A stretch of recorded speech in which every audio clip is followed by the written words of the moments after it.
रिंकी और गोलू के माता पिता छोटी उम्र में ही एक कार दुर्घटना में मर गए थे, इसलिए वे दोनों अपनी दादी के साथ अपनी नानी के घर में रहते थे। अब दादी ही रिंकी और गोलू का एकमात्र सहारा थी। एक दिन दादी अपने घर के आंगन में आई और अकेली बैठकर खुद से बातें करने लगी। हे भगवान, मुझ बेचारी पर दया करो, मैं अपना पेट ठीक से नहीं भर पाती। अब इन बच्चों को कैसे खिलाऊंगी? ऐसी कौन सी गलती हो गई थी कि तुमने इन बच्चों को इतनी छोटी उम्र में ही उनके माता पिता से अलग कर दिया? हे भगवान, तभी गोलू और रिंकी वहाँ आते हैं और नानी से कहते हैं, अरे अकेली बैठी हो, भगवान से क्या बातें कर रही हो? कुछ नहीं मेरी प्यारी, ऐसे ही है, तुम्हें भूख लगी होगी। चलो मैं तुम्हारे लिए कुछ बनाता हूँ, पर हमेशा की तरह दाल और खुशामद नहीं। नानी, आज हम कुछ लजीज खाना चाहते हैं, तुम्हारे हाथों के बने छोले भटूरे। तुम्हारे जैसे छोले भटूरे कोई नहीं बना सकता। सच में नानी, तुम सबसे अच्छे छोले भटूरे बनाती हो, पर मुझे पता है कि अभी तुम्हारे पास उतने पैसे नहीं हैं। घर में छोले भटूरे बनाने की सामग्री नहीं है, इसलिए चिंता मत करो, हम रोटी चटनी ही खाएंगे। मैं अपनी पेंशन के पैसों से घर का खर्च नहीं चला पा रहा हूँ। मैं कुछ काम शुरू करने की सोच रहा हूँ। नानी, मेरे पास एक आइडिया है, क्यों ना तुम छोले भटूरे बनाने का काम करो?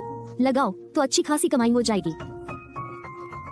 स्कूल खत्म होने के बाद ले बच्चे स्टॉल।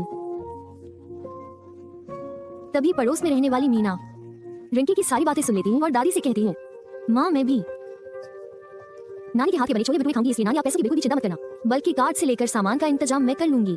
बस कल से छोले भटूरे बनाना शुरू कर देना, लेकिन कोई मगर नहीं। जब अच्छी कमाई होने लगेगी तो पैसे मुझे लौटा देना अगले ही दिन से। नानी ने रिंकी के स्कूल के बाहर छोले भटूरे का ठेला लगाना शुरू कर दिया। स्कूल की छुट्टी होते ही बच्चे नानी के बनाए छोले भटूरे की खुशबू से नानी के छोले भटूरे पहले ही दिन खूब बिक गए। बच्चे हो या बड़े, सभी की जुबान पर नानी के छोले भटूरे का नाम था। अगले दिन नानी फिर से स्कूल के बाहर अपना ठेला लगाती है। तभी स्कूल की प्रिंसिपल मंजू देवी कार्ड के पास आती है। अच्छा, तो आप नानी हैं जिनके छोले भटूरे एक ही दिन में इतने मशहूर हो गए हैं कि हर किसी की जुबान पर नानी के छोले भटूरे हैं। आज मैंने नानी के हाथ के छोले खाए हैं। केवल नानी प्रिंसिपल की बातें सुनकर बहुत खुश होती हैं और प्रिंसिपल मैम के लिए एक प्लेट छोले भटूरे पैक करने लगती हैं। अरे नानी, एक प्लेट से मेरा क्या होगा, आप 2 प्लेट पैक कर दो। नानी खुश होकर मंजू जी के लिए छोले भटूरे पैक करती हैं। फिर इसी तरह नानी ने हर दिन स्कूल के बाहर छोले भटूरे बनाना और बेचना शुरू कर दिया और कुछ ही दिनों में नानी ने मीना से लिए गए पैसे वापस कर दिए। अब नानी के घर में खाने पीने से लेकर हर जरूरत की चीज थी और गोलू के पास अच्छे कपड़े और पढ़ाई के लिए जरूरी हर चीज थी। अपने पास बैठाया और उनका सिर सहलाते हुए बोली, दोनों ने मेरी जिंदगी बदल दी। को तुम एक दिन ऐसा भी था जब मुझे सिर्फ पानी पीकर सोना पड़ता था, पर देखो मेरे घर में किसी चीज की कमी नहीं है। मेरे बच्चों, नानी के छोले भटूरे इतने मशहूर होने का कारण तुम हो।